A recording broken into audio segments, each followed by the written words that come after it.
Tehran renews support of the political solution in Syria and its rejection of any foreign intervention.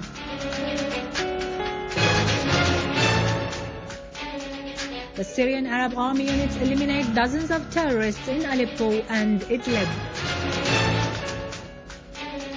Iran concludes its successful military drills as Russia begins new military maneuvers by the end of the month.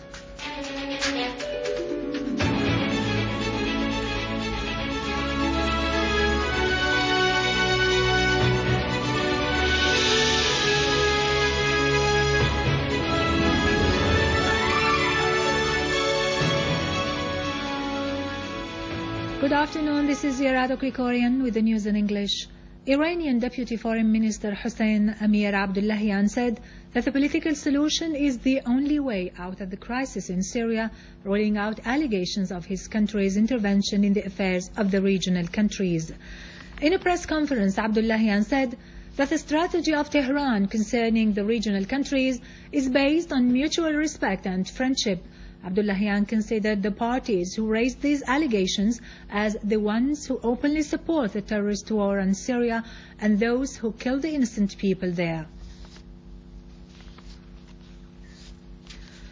2012 brought about a turning point to parliamentary life in Syria as the People's Assembly was elected in the light of a new constitution and a new elections law.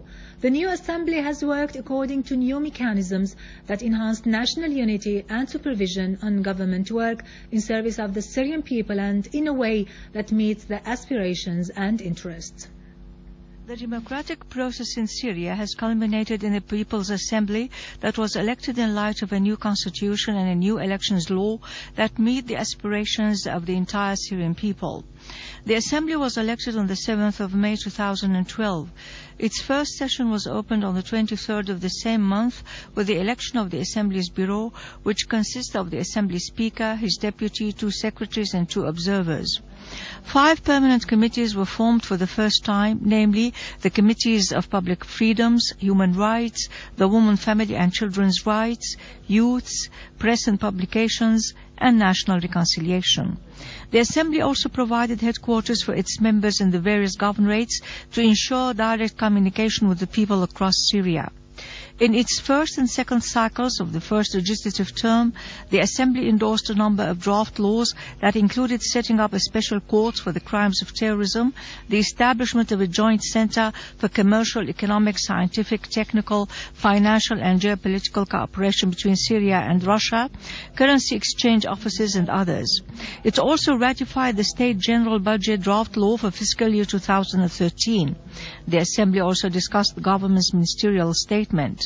The Syrian people pin big hopes on the People's Assembly to tackle their problems and translate them into tangible laws that alleviate their suffering in the current circumstances.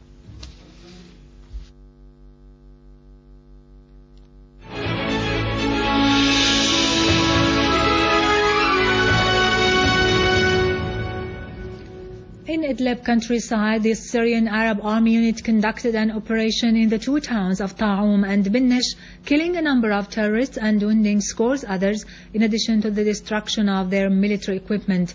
Sana correspondent quoted a source in the governorate as saying that army units killed a number of terrorists in Taftanaz and wounded dozens others.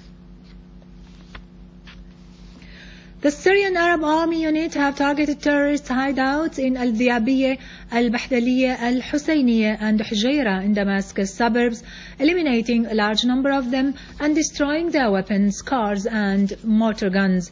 In Yabrud, an army unit also killed and wounded a number of terrorists and destroyed their arms and ammunition. In An-Nabak, an army unit also destroyed a terrorist hideout in As-Saqi farms, killing the gunmen inside and destroying their weapons.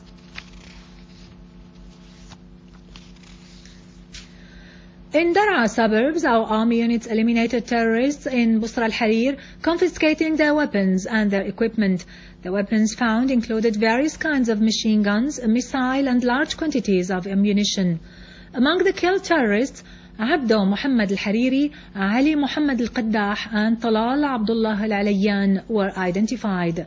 The engineering units also dismantled explosive devices and anti-armor mines planted by terrorists at the entrances of the town and the roads leading to it. As part of operations carried out against the terrorists, a unit of the Syrian Arab Valiant Army destroyed a terrorist hideout in Al-Khafsa in Aleppo countryside, including the weapons, ammunition and criminal tools which were inside. An official source said that during the operation, many of the most dangerous terrorists were killed, including the one called Muhammad Murai, leader of an armed terrorist group in the area. Another unit of the Syrian Arab Army eliminated a number of terrorists who were committing acts of murder, looting and sabotage in Aswea in Aleppo city. Also, an army unit killed a number of terrorists in the area surrounding the Grand Mosque. Meanwhile, engineering units foiled attempts by terrorists to detonate 20 explosive devices that they planted in several neighborhoods in Old Aleppo.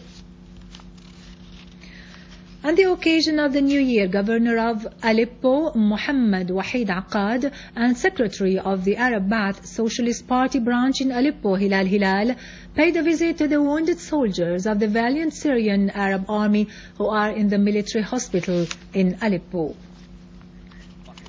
An army soldier has a task of protecting his country. I told them I want to die for the sake of my country.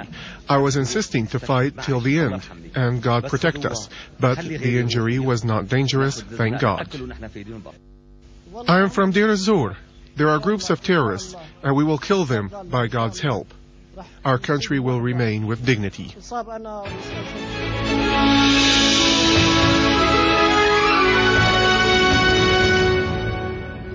Russian Defense Ministry announced that wide-scale military drills will be conducted in the Mediterranean and the Baltic Sea by the end of this month with the participation of Baltic Fleet and other Navy units. A source in the Russian Defense Ministry pointed out that the military drills will be the first to be conducted by Russian armed forces in decades, adding that the military maneuvers are intended to improve the Russian army's combat capabilities in tactical and strategic fields. Iranian armed forces concluded their navy drills, which lasted for 6 days, in which submarines and military vessels took part. A spokesman for the Russian army announced that the maneuvers achieved all its goals, especially the missile capacity to score direct hits. The maneuvers witnessed a test on Qadr missile as well as Noor missile, which exhibited advanced efficiency and accuracy without being detected by enemy radars. In Bahrain, clashes were renewed between police and protesters who went out into the streets responding to a call by the Youth Coalition of 14th February Revolution demanding democratic reforms.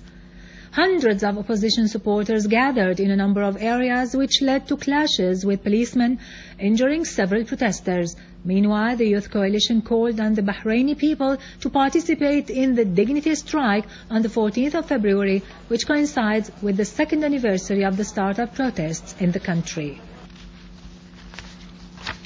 With this, we end our news for today. Thank you for watching. For more information about Syria and the region and to view this bulletin again, you can always visit our website in English, syriaonline.sy.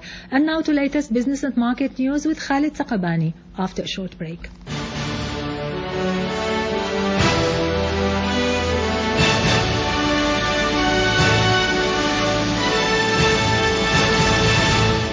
Ladies and gentlemen, good afternoon. About 49% of the Austrians expressed their concerns about the future of the European Union, especially regarding the economic and financial crisis.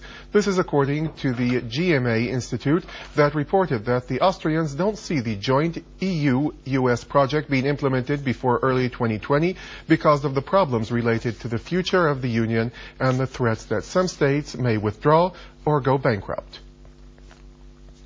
The U.S. Senate has reached an agreement regarding the tax cuts, which is the first phase in avoiding the harsh austerity measures that will be needed to be imposed if the fiscal cliff is not avoided. The Senate passed the draft with a majority of 98 votes against 8 votes that rejected the contents of the agreement, which was reached between the White House and the Republicans. However, the House of Representatives is still facing some difficulties in reaching a settlement between the Republicans, who clearly refused any tax increases, and if the House rejects this agreement, then the harsh austerity measures, including the significant budget cuts, will be imposed to avoid the fiscal cliff. The Cypriot president strongly criticized the harsh austerity measures that the European Union imposed on Cyprus as the country is currently suffering from severe financial crises. He also declared that the European Union must face the fact that its policies that it's carrying out have failed to solve the economic problems in Cyprus. To the contrary, these policies have negatively affected the economic and social situation.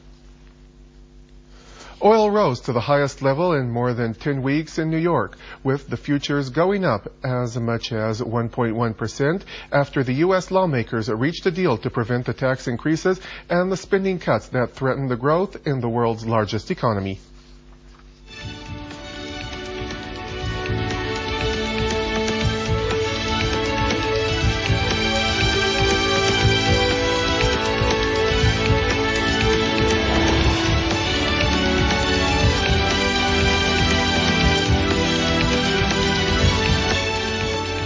The U.S. stock futures were sharply up after the U.S. lawmakers completed a financial deal late Tuesday that reduced fears of a new recession.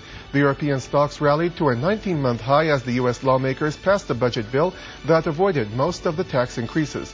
The Japanese stocks scored the fresh gains as the yen fell to the levels not seen since 2010. This pushed the Nikkei index 0.7% up.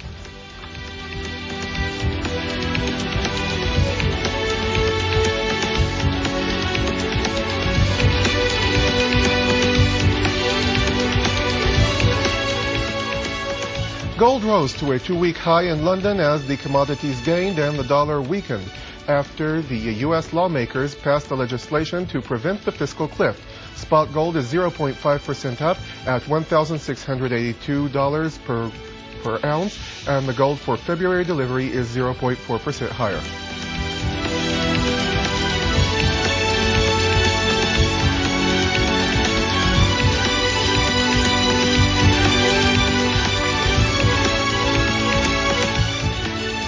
The yen and the dollar went down on the weekend after the U.S. lawmakers passed a legislation undoing the economic tax increases, lowering the demand for the refuge assets. The dollar declined by 0.7% after falling as much as 0.8%, the biggest drop since November.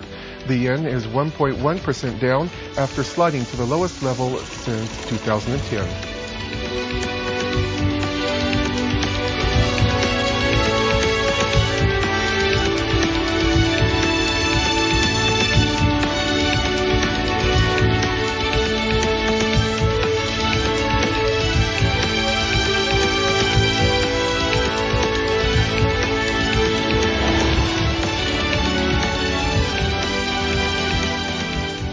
With this, ladies and gentlemen, we have reached the end of our news bulletin for today. Thank you for joining us.